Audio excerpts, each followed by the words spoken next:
नमस्कार विद्यार्थी मित्रांनो. आगामी 12वी बोर्ड परीक्षेची तयारी करण्यामध्ये तुम्ही सर्वजण व्यस्त असाल हे नक्की आहे. मित्रांनो, या सर्व काळामध्ये तुमच्यावरचा जो काही ताण आहे, तणाव जो काही आहे, तर तो बऱ्याच जणांचा निश्चितच वाढलेला असेल. आणि यामध्ये बऱ्याच जणांच्या मनामध्ये एक प्रकारची उत्सुकता असते, कुतूहल असतं आणि काही जणांच्या मनामध्ये एक भीती देखील निर्माण झालेली असते, की 12वीची बोर्डाची जी काही परीक्षा आहे, तर ती अत्यंत कडक पद्धतीनं पार पाडल्या जाते आणि यामध्ये आपल्याकडून जर थोडीशी जरी चुकी झाली, तर डायरेक्ट आपल्यावर पोलीस केस देखील होऊ शकते. आपल्याला डिबार केलं जाऊ शकतं. आणि मित्रांनो, या ठिकाणी अशा बऱ्याच विद्यार्थ्यांच्या ज्या काही शंका असतात, तर हे विद्यार्थी घेऊन माझ्याकडं किंवा आमच्या इतर फॅकल्टीकडे येत असतात. आता यामध्ये किती तथ्य आहे? असं बिलकुल नसतं मित्रांनो. या ठिकाणी कधीही कोणतेही सरकारमार्फत किंवा शिक्षण मंडळामार्फत असं विद्यार्थ्यांवर पोलीस केस दाखल करणं किंवा त्यांना त्या ठिकाणी कोठडीमध्ये वगैरे टाकणं अशा गोष्टी बिलकुल होत नसतात. ठीक आहे. त्यामुळं कुणीतरी काहीतरी अर्धवट माहिती सांगत असेल, तुमचे सीनियर जे काही आहेत ते जर सांगत असतील, की हे फारच कडक प्रकार असतो आणि त्या ठिकाणी तुमच्याकडून थोडीशी जरी चुकी झाली, तर तुम्ही नक्कीच संकटात सापडू शकता. तुम्हाला त्या ठिकाणी तुमचा पेपर जप्त केला जाऊ शकतो, तर असं काहीही होत नसतं. मित्रांनो, आपण प्रामाणिकपणे मेहनत करणारे आहेत. त्यामुळं या ठिकाणी आपण अत्यंत कॉन्फिडन्सनं परीक्षा कक्षामध्ये जाणं अपेक्षित आहे आणि फक्त इथं एक काळजी घ्यायची आपल्याला, की बोर्डाच्या अधिकृत सूचना ज्या काही येतात, त्या मात्र आपल्याला माहिती पाहिजे. जेणेकरून जरी काही अडचण जर झाली, तरी देखील आपण व्यवस्थित पद्धतीनं त्या परिस्थितीला टॅकल करू शकू. ठीक आहे. तर इथं या ठिकाणी तुमच्या बोर्डाच्या परीक्षेमध्ये सगळ्यात महत्त्वाची गोष्ट जो काही आहे, तर तुमचा मॅक्सिमम जो काही वेळ आहे, तर तुमच्या अभ्यासावर केंद्रित होणं अपेक्षित आहे. बाकी या ज्या काही गोष्टी आहेत ना मित्रांनो, तर त्या थोडक्यात तुम्ही समजून घ्या आणि एकंदर या ठिकाणी तुमच्या अभ्यासावर फोकस करा. जास्तीत जास्त मार्क मिळवा. ठीक आहे. तर इथं या व्हिडिओच्या माध्यमातून तुमच्या मनातल्या ज्या काही शंका वगैरे आहेत, खरं तर शंका, कुशंका ज्या काही आहेत तर ह्यांचं निरसन करण्याचा आपण प्रयत्न करणार आहोत आणि इथं बोर्डाच्या ज्या काही अधिकृत सूचना आहेत विद्यार्थ्यांसाठी जी काही एक मार्गदर्शक अशी नियमावली आहे, ती आपण समजून घेऊया. म्हणजे अगदी या व्हिडिओच्या शेवटपर्यंत तुमच्या बऱ्याचशा प्रश्नांचे उत्तर जे काही आहेत, तर ते तुम्हाला मिळालेले असतील आणि तुमच्या मनावरचं जे काही एक दडपण या चुकीच्या माहितीमुळं जे काही आलेलं होतं, तर ते नक्कीच निघून जाईल मित्रांनो. तर आपण थोडक्यामध्ये बोर्डाच्या ज्या काही सूचना येतात तर त्या पाहूया. यामध्ये काही सूचना ज्या काही येतात तर त्या ऑलरेडी तुम्हाला माहिती असतील. काही ज्या माहिती नाहीये तर त्या देखील तुम्ही समजून घ्या आणि बिलकुल ताण न घेता बोर्डाच्या परीक्षेला सामोरं जा. ठीक आहे. कारण हे आगामी जे काही 2 ते 2.5 महिने तुमच्याकडे वेळ आहे ना मित्रांनो, या वेळेचा सदुपयोग करणं फार महत्वाचं आहे. जो शेवटच्या या 2-2.5 महिन्यामध्ये प्रचंड मेहनत करतो, वेळेचं योग्य नियोजन करतो आणि आत्मविश्वासानं स्वतःचं आरोग्य जे काही आहे तर ते सांभाळून व्यवस्थित तयारी करतो, तो शेवटी मित्रांनो जिंकतो. ठीक आहे. तर त्याच्यानंतर तुम्हाला सीईटीची, नीटची आणि जेईईची देखील परीक्षा द्यायची. त्यामुळं तुमचं आरोग्य जे काही आहे, तर ते सांभाळणं देखील फार आवश्यक आहे. आता ही बोर्डाची जी काही परीक्षा आहे, तर निश्चितच तुमच्या या आयुष्यातला, तुमच्या शैक्षणिक कारकिर्दीमधला एक महत्त्वाचा टप्पा आहे आणि तो तुम्ही त्या ठिकाणी यशस्वीपणे पार पाडणार याची मला खात्री आहे. तर या ठिकाणी आपण व्हिडिओच्या माध्यमातून समजून घेऊया, की बोर्डाच्या जे काही नियम आहेत, सूचना आहेत, तर ते नेमके काय आहेत. मित्रांनो, बोर्डानं सांगितलेलं आहे, की तुमचा जो काही पेपर चालू होणार आहे, समजा तुमचा पेपर त्या ठिकाणी 11 ते 2 असेल, तर तुम्ही 10:30 वाजता म्हणजे अर्धा तास आधी परीक्षा कक्षामध्ये उपस्थित राहावं. ठीक आहे. साधारणतः अर्धा तास आधी जे काही गेट आहेत त्या सेंटरचे, तर ते देखील बंद केले जातात. त्यामुळं त्याच्या आधीच म्हणजे पेपर 11 ला आहे, 10:30 तुम्हाला परीक्षा कक्षामध्ये सोडलं जाईल. तुम्ही तिथं सेंटरला 10 पर्यंत तरी किमान तिथं जाणं अपेक्षित आहे. जेणेकरून त्या ठिकाणी थोडंसं तिथल्या वातावरणाशी तुम्ही कम्फर्टेबल व्हाल. अगदी 10:30 तिथं पोहोचायचंय म्हणजे 10:30 तिथं तुम्ही धावत पळत जर जाल, तर त्या ठिकाणी थोडीशी मनस्थिती जी काही आहे, तर ती बिघडू शकते. त्यामुळं वेळेच्या थोडंसं आधीच म्हणजे अर्धा तासापेक्षाही आधीच त्या ठिकाणी तुम्ही तिथं जर गेलात, तर हे नक्कीच त्या ठिकाणी फायद्याचं ठरेल. पण किमान अर्धा तास आधी तरी तुम्ही तिथं पोहोचणं अपेक्षितच आहे. त्याच्यानंतर मित्रांनो, या ठिकाणी परीक्षा कक्षेमध्ये जेव्हा तुम्ही पोहोचता, तेव्हा सर्वप्रथम तुम्हाला जे काही उत्तरपत्रिका आहेत, आन्सर शीट आहेत, तर त्यांचं वाटप चालू होत असतं. आता सगळ्यांना समान वेळ मिळावा या उद्देशानं ज्या क्रमानं उत्तरपत्रिका वाटल्या चालल्या, त्याच क्रमानं त्यांनी कलेक्ट देखील करतात. त्यामुळं सर्व विद्यार्थ्यांना त्या ठिकाणी जो वेळ भेटतो, तर तो वेळ साधारणतः सारखाच भेटतो. म्हणजे प्रश्नपत्रिका वाटपाचा क्रम, उत्तरपत्रिका वाटपाचा क्रम आणि त्या कलेक्ट करण्याचा क्रम जो काही आहे तर तो त्या ठिकाणी परीक्षा कक्षामध्ये सारखाच ठेवला जातो. त्याच्यानंतर मित्रांनो, या ठिकाणी सर्वप्रथम ही गोष्ट लक्षात ठेवायची की तुम्ही प्रत्येक पेपरसाठी हॉल तिकीट न्यायचं आणि त्यासोबतच तुमचं जे काही कॉलेजचा आयडी वगैरे असेल तर तो देखील सोबत ठेवायचा. जेव्हा तिथं तुम्ही जाल तेव्हा त्या ठिकाणी जे काही तुमचे पर्यवेक्षक आहेत त्यासोबतच केंद्र संचालक वगैरे जे काही आहेत किंवा इतर कुणी जर आलं चेक करण्यासाठी, बऱ्याच वेळेस त्या ठिकाणी त्या केंद्रावर बोर्डाचे लोक देखील येतात. कुणी काही बाबा गैरमार्गाचा वापर करत नाहीये का किंवा इतर काही चुकीच्या गोष्टी जर त्या परीक्षा केंद्रावर जर घडत असतील तर हे चेक करण्यासाठी बोर्डाचे लोक येत असतात. अशा वेळी जर कुणी तुम्हाला आय कार्ड मागितलं किंवा त्या ठिकाणी तुमचं हॉल तिकीट जर मागितलं तर ते तुम्हाला देणं बंधनकारक आहे. त्यामुळं तुमच्या सोबत हे जे काही हॉल तिकीट आहे आणि तुमचं आय कार्ड जे काही आहे तर ते सतत सोबत ठेवणं अपेक्षितच आहे. नाहीतर तुम्ही गेलात सेंटरच्या आत आणि कुठेतरी बाहेर बॅगमध्ये तुमचं हॉल तिकीट आहे असं बिलकुल होऊ द्यायचं नाही. ही काळजी घ्यायची मित्रांनो. त्याच्यानंतर या ठिकाणी पुढचा जो काही नियम आहे तो म्हणजे परीक्षा कक्षामध्ये गेल्यानंतर त्या ठिकाणी तुम्हाला आधी आन्सर शीट दिल्या जाते आणि त्या पाठोपाठ तुम्हाला बारकोड स्टिकर दिलं जातं. बारकोड स्टिकर विषयी त्या ठिकाणी ऑलरेडी मी मागच्या लेक्चरमध्ये देखील एका सांगितलेलं आहे. बारकोड स्टिकरवर तुमचा सीट नंबर असतो, तुमचा सब्जेक्ट कोड असतो आणि त्यासोबतच तुमचा त्या ठिकाणी सेंटर कोड देखील असतो. त्यामुळं बारकोड स्टिकर हे तुमच्यासाठी एक युनिक असं स्टिकर असतं आणि उत्तरपत्रिकेच्या त्या पर्टिक्युलर बॉक्समध्ये ते व्यवस्थित कोणत्याही प्रकारची घडी पडू न देता तुम्हाला चिटकवणं अपेक्षित असतं. आता कधी-कधी त्या ठिकाणी बारकोड स्टिकर हे दुसऱ्याचंच तुम्हाला येऊ शकतं. अशा वेळेस त्या ठिकाणी तुमची जबाबदारी आहे, की त्या ठिकाणी पर्यवेक्षकानं जे काही तुमच्या सेंटरला किंवा तुमच्या हॉलमध्ये गार्डिंगसाठी सर आहेत, मॅम आहेत, तर त्यांनी ते तुमच्याकडे दिल्यानंतर तुम्ही एकदा ते व्हेरिफाय करायचं. तो जो सीट नंबर आहे आणि तुमच्या हॉल तिकीटवरचा सीट नंबर आहे तो एकच आहे का? सब्जेक्ट तोच आहे का? तर हे त्या ठिकाणी तुम्ही पाहायचं आणि जर ते व्यवस्थित असेल तर ती माहिती जी काही आहे तर तुम्हाला उपस्थिती पत्रक म्हणजे फॉर्म नंबर 1 जो काही दिलेला असतो त्या गार्डिंगच्या सरांनी मॅमनी तर त्यावर ती माहिती व्यवस्थित लावायची किंवा व्यवस्थित लिहायची तिथं आणि जी स्टिकर आहे तर ती देखील व्यवस्थित उत्तरपत्रिकेवर चिटकवायचं. ठीक आहे. तर ही थोडीशी काळजीपूर्वक करण्याची गोष्ट आहे मित्रांनो, कारण स्टिकर युनिक असतं. त्यामुळं दुसऱ्याचं स्टिकर तुम्हाला आलं आणि ते तुम्ही तुमच्या उत्तरपत्रिकेवर चिटकवलं असं होऊ द्यायचं नाही. ही एवढी तुम्ही काळजी घ्याल हे मला नक्कीच खात्री आहे. त्याच्यानंतर या ठिकाणी विद्यार्थ्यांनी बारकोड स्टिकर काळजीपूर्वक उत्तरपत्रिकेवर व्यवस्थित चिटकवावा याबद्दल मी तुम्हाला ऑलरेडी सांगितलेलं आहे. मित्रांनो, या ठिकाणी विद्यार्थ्यांनी उत्तरपत्रिकेच्या मुखपृष्ठावर आणि पुरवणीवर म्हणजेच आपल्या सप्लिमेंटवर योग्य जागी सीट नंबर हा अंकामध्ये आणि अक्षरामध्ये दोन्ही पद्धतीनं लिहायचा आहे. इथं या ठिकाणी एक आन्सर शीट मी घेतलेली आहे. तर इथं या ठिकाणी अंकामध्ये नंबरमध्ये तुम्हाला त्या ठिकाणी तुमचा सीट नंबर लिहायचा आहे आणि त्याच्या खाली त्या ठिकाणी इन वर्ड्स म्हणजे अक्षरामध्ये तुमचा सीट नंबर लिहायचा आहे. त्याच्या खाली त्या ठिकाणी तुम्हाला सिग्नेचर देखील करायची आणि त्याच्या खाली मित्रांनो जो काही बॉक्स आहे तर त्याच्यामध्ये जे काही इन्व्हिजिलेटर आहे म्हणजेच पर्यवेक्षक तर त्यांची सही काळजीपूर्वक घ्यायची. ठीक आहे. त्यांनी तशी स्वतःहूनच सही करतात, पण कधी-कधी जर त्यांनी विसरले तर ही तुमची जबाबदारी आहे मित्रांनो, की त्यांची सही जी काही आहे तर इथं झालेली आहे का हे चेक करायचं. कारण त्याच्यानंतर तुम्ही होलोग्राफ्ट स्टिकर जे काही आहे तर त्यावर चिटकवत असता.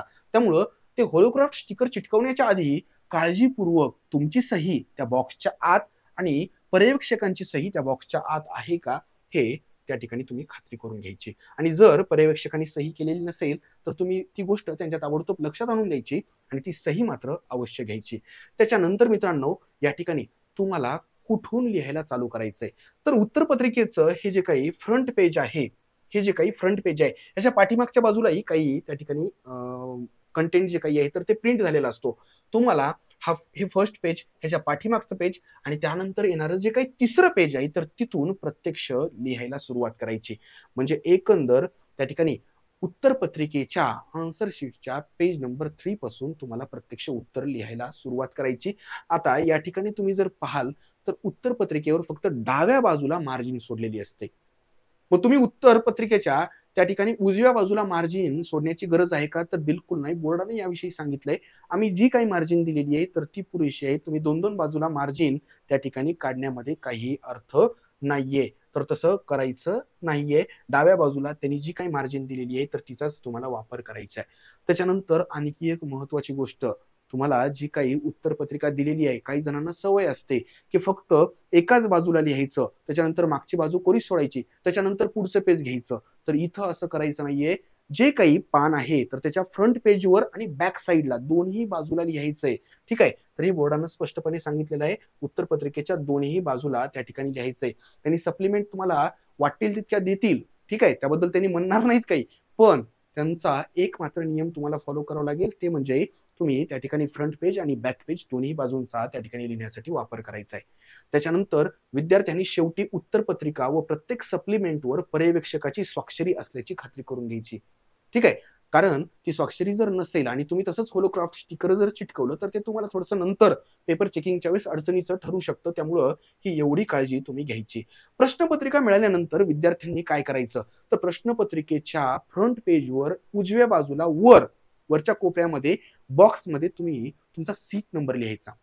म्हणजे खरं तर या ठिकाणी कोणत्याही प्रकारचा गैरमार्गाचा वापर होऊ नये, गैरप्रकार होऊ नये. एका विद्यार्थ्यानं काहीतरी उत्तर लिहून त्या ठिकाणी प्रश्नपत्रिका इतरांशी शेअर केली, अशा काही गोष्टी होऊ नये यासाठी बोर्डाने ही काळजी घेतलेली आहे, ही सूचना लिहिलेली आहे. त्यांनी म्हटलेलं आहे की प्रश्नपत्रिकेवर तुम्ही फ्रंट पेजवर उजव्या बाजूला वरच्या रकान्यामध्ये वरच्या साईडला जे काही बॉक्स दिलेले इथं, तर तिथं तुमचा सीट नंबर लिहायचा. प्रश्नपत्रिकेवर एवढी गोष्ट सोडली तर इतर काहीही रफ वर्क करायचं नाहीये, हे देखील महत्वाचं आहे. ठीक आहे. नाही तर बऱ्याच जणांना कॅल्क्युलेशन वगैरे काही गोष्टी ज्या काही येतात तर ते क्वेश्चन पेपरवरच करतात. तर बोर्डनं सांगितलेलं आहे असं करायचं नाहीये. तुम्हाला रफ वर्क करायचं असेल तर तुमच्या मुख्य उत्तरपत्रिकेच्या म्हणजे जी काही 28 पानी जी काही उत्तरपत्रिका आहे ना, त्याच्या शेवटच्या पेजवर तुम्ही ते रफ वर्क जे काही आहे तर ते करू शकता. रफ वर्क करत असताना एक महत्वाची काळजी घ्यायची, ती म्हणजे त्या पेजवर वर स्पष्टपणे लिहायचं रफ वर्क. ठीक आहे. त्यामुळं त्या ठिकाणी ते जे काही चेक करणारे एक्झामिनर आहेत तर त्यांना ताबडतोब लक्षात येईल आणि तुम्हाला ही अधिकृत परवानगी बोर्डानं दिलेली आहे. पण क्वेश्चन पेपरवर मात्र ही गोष्ट जर सोडली तर बाकी कुठेही काही लिहित बसायचं नाही, अन्यथा तो गैरप्रकार आहे असं समजल्या जाईल. त्याच्यानंतर या रफ वर्क विषयी तुम्हाला सांगितलंय, मुख्य उत्तरपत्रिकेच्या शेवटच्या पानावर तुम्हाला करायचंय आणि तिथं या पद्धतीनं स्पष्टपणे लिहायचंय. उत्तर लिहिण्यापूर्वी समासात त्याचा प्रश्न आणि उपप्रश्न क्रमांक स्पष्ट लिहावा. इथं या ठिकाणी मित्रांनो बरेच जण काही गडबड करतात, चुका करतात. या ठिकाणी हे समजा पेज आहे. ठीक आहे. हे पेज आहे. बोर्डानं तुम्हाला डाव्या बाजूला फक्त काय दिलेलं आहे बरं, मार्जिन दिलेलं आहे आणि त्यांनी सांगितलंय की उजव्या बाजूला मार्जिन काढायची गरज नाही. तुम्ही फक्त जास्तीत जास्त या ठिकाणी आणखी एक ऍडिशनल मार्जिन काढू शकता. इथं हा क्वेश्चन 1 आणि त्या ठिकाणी जो काही सब क्वेश्चन आहे हा जर ए असेल तर तुम्ही या पद्धतीनं हा सोडवायचा. नंतर क्वेश्चन 2 आणि या पद्धतीनं त्याचा सब क्वेश्चन या पद्धतीनं ह्याचा स्पष्ट उल्लेख करायचा. शक्यतो त्या ठिकाणी जी काही स्केल आहे आणि पेन आहे याचाही वापर करा मित्रांनो. प्रत्येक क्वेश्चन आणि सब क्वेश्चन झाल्यानंतर तुम्ही त्या ठिकाणी रेषा ओढणं अपेक्षित आहे, जेणेकरून जो काही एक्झामिनर आहे तर त्याला ते सोपं जाईल, चेक करताना सोपं जाईल आणि क्वेश्चन नंबर आणि सब क्वेश्चन नंबर स्पष्ट आणि सुटसुटीत पद्धतीनं लिहायचा. कुठेतरी कोपऱ्यामध्ये लिहिला आणि एक्झामिनरच्या जर नजरेला नाही पडलं तर कदाचित तुमचं ते उत्तर तुम्ही लिहिलेलं असून देखील चेक होणार नाही. त्यामुळे ही काळजी तुम्ही घ्यायची मित्रांनो. त्यांनी स्पष्ट सांगितलंय प्रश्न आणि त्याचा उपप्रश्न क्रमांक जो काही आहे तर तो या पद्धतीनं समासामध्ये स्पष्टपणे आणि चांगल्या अक्षरामध्ये लिहायचा. आता पूर्वी एक नियम होता मित्रांनो, जर समजा तुम्ही कुठंतरी एखादं उत्तर जे काही आहे तर ते खोडलं, ठीक आहे, खोडलं तर तिथं जे काही पर्यवेक्षक आहेत तर त्यांची सही घ्यायची. पण आता तो नियम राहिलेला नाहीये. त्यांनी सांगितलेलं आहे की जर तुम्ही उत्तर खोडलं किंवा शाईमध्ये काही बदल करावा लागला तुम्हाला तर तिथं पर्यवेक्षकाची सही, गार्डिंगला जे सर आहेत त्यांची सही घेण्याची आवश्यकता नाहीये. मित्रांनो आणखी एक महत्वाची गोष्ट, या ठिकाणी तुम्हाला जर एखादी गोष्ट खोडायची असेल, समजा हे तुम्ही लिहिलं काहीतरी, तुम्हाला जर खोडायचं असेल तर एकदम त्या ठिकाणी असं काहीतरी खोडत बसायचं नाही, इतकं खोडत बसायचं नाही. अगदी त्या ठिकाणी हे जर समजा काहीतरी तुम्ही कंटेंट लिहिला तर त्यावर फक्त एक आडवी रेषा जरी मारली तरी देखील चालेल. ठीक आहे. इतकी खाडाखोड करणं अपेक्षित नाहीये. त्यामुळं तुमच्या पेपरचं, उत्तरपत्रिकेचं सौंदर्य जे काही आहे, सुटसुटीतपणा जो काही आहे तर तो बिघडतो. तर या ठिकाणी ह्या गोष्टीची काळजी तुम्ही घ्यायची. त्याच्यानंतर पेन कोणती वापरायची हा एक महत्वाचा प्रश्न असतो. मित्रांनो तुम्हाला बॉल पेन देखील वापरता येतो आणि जेल पेन देखील वापरता येते. ठीक आहे. बॉल अथवा जेल पेन. कलर कोणते वापरायचे तर कलर त्या ठिकाणी दोनच वापरता येतात. एक तर तुम्हाला ब्लॅक किंवा ब्ल्यू. हे दोनच कलर तुम्हाला वापरता येतात. पण यात एक नियम आहे मित्रांनो. तुम्ही जर समजा एक पेन निवडली, समजा तुम्ही त्या ठिकाणी ब्लॅक जेल पेन निवडली, अशा वेळेस तुम्हाला पूर्ण जी काही उत्तरपत्रिका आहे त्याच पेननं लिहिणं अपेक्षित आहे. नाहीतर एक सेक्शन ब्लॅक जेल पेननं लिहिला, एक सेक्शन त्या ठिकाणी ब्लॅक बॉल पेननं लिहिला, लगेच पुढचा सेक्शन त्या ठिकाणी ब्लू जेल पेननं लिहिला, असं बिलकुल करायचं नाही. सुरुवातीपासून ते शेवटपर्यंत एकाच रंगाच्या त्या ठिकाणी पेननं तुमची उत्तरपत्रिका लिहिलेली असायला हवी. ठीक आहे. तर ही अशी गडबड बिलकुल करता कामा नये. पेन तुम्ही जी काही निवडलेली आहे तर ती पेन व्यवस्थित त्या ठिकाणी स्मूथली चालेल याची काळजी घ्या. शक्यतो त्या ठिकाणी ज्या पेननं तुम्ही उत्तरपत्रिका लिहिणार आहात तर ती पेन तुम्हाला वापरण्याची सवय एकदा लागणं अपेक्षित आहे. त्यामुळं परीक्षेच्या आधी साधारणतः महिना 2 महिना त्या पद्धतीचीच पेन जी काही आहे तर ती तुम्ही लिहिण्यासाठी वापरणं अपेक्षित आहे. ठीक आहे. तर वारंवार एकतर पेन बदलायची नाही आणि जी पेन निवडली तर तीच पेन पूर्ण उत्तरपत्रिकेमध्ये तुम्ही वापरणं अपेक्षित आहे. आता या ठिकाणी सगळ्यात महत्वाची गोष्ट जी काही आहे तर विद्यार्थ्यांवर कारवाई होऊ शकते का? येस, होऊ शकते.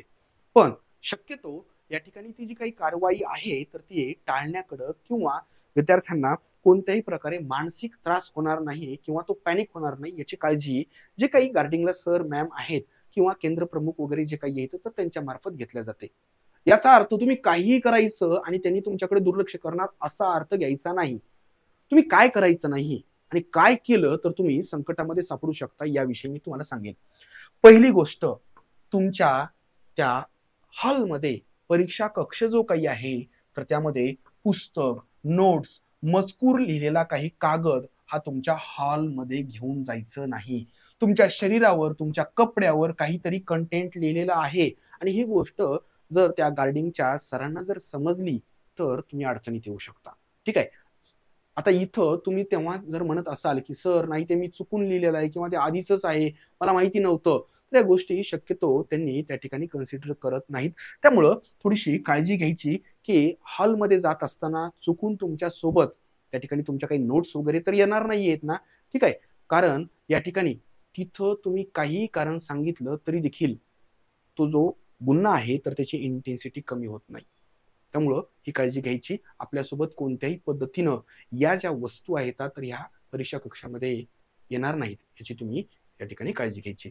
त्याच्यानंतर एकट्याने किंवा सामूहिक कॉपी करणे अशा पद्धतीची जी काही गोष्ट आहे तर यावर ही गोष्ट जर पकडल्या गेली तर तुमच्यावर कारवाई होऊ शकते. त्यासोबतच या ठिकाणी पेपर चालू आहे आणि पेपर चालू असताना एकतर तुम्हाला बाहेर जायची परवानगी नसते आणि अशा वेळेस तुम्ही बाहेर गेलातच, काही इमर्जन्सी कारणामुळे बाहेर गेलात, अशा वेळेस प्रश्नपत्रिका, उत्तरपत्रिका किंवा तिचा एखादा भाग जर तुम्ही बाहेर घेऊन गेलात तर ही गोष्ट देखील त्या ठिकाणी गुन्हा समजल्या जाते, त्यावर कारवाई होऊ शकते. त्यासोबतच मित्रांनो, काही जण जे काही आहेत तर उत्तरपत्रिकेमध्ये प्रक्षोभक किंवा अर्वाच्य चुकीच्या पद्धतीनं काहीतरी लिहितात आणि त्या ठिकाणी सगळ्यात महत्वाची गोष्ट स्वतःची ओळख पटेल या पद्धतीचा मजकूर लिहिणं किंवा काहीतरी फोन नंबर लिहिणं, पत्ता लिहिणं या गोष्टी ज्या काही आहेत तर या ठिकाणी कारवाईसाठी पात्र समजल्या जातात. ठीक आहे. त्यामुळे कोणत्याही पद्धतीची खून करायची नाही, सिम्बॉल त्या ठिकाणी काढायचा नाही किंवा कोणत्याही पद्धतीची चुकीची माहिती, चुकीची भाषा वापरायची नाही. अन्यथा तुमच्यावर कारवाई होऊ शकते. शक्यतो त्यांचा कल नसतो कारवाई वगैरे करण्याकडं, पण जर ही गोष्ट एक्स्ट्रीम कंडिशनमध्ये असेल तर नक्कीच त्या ठिकाणी विद्यार्थ्यांवर कारवाई होऊ शकते.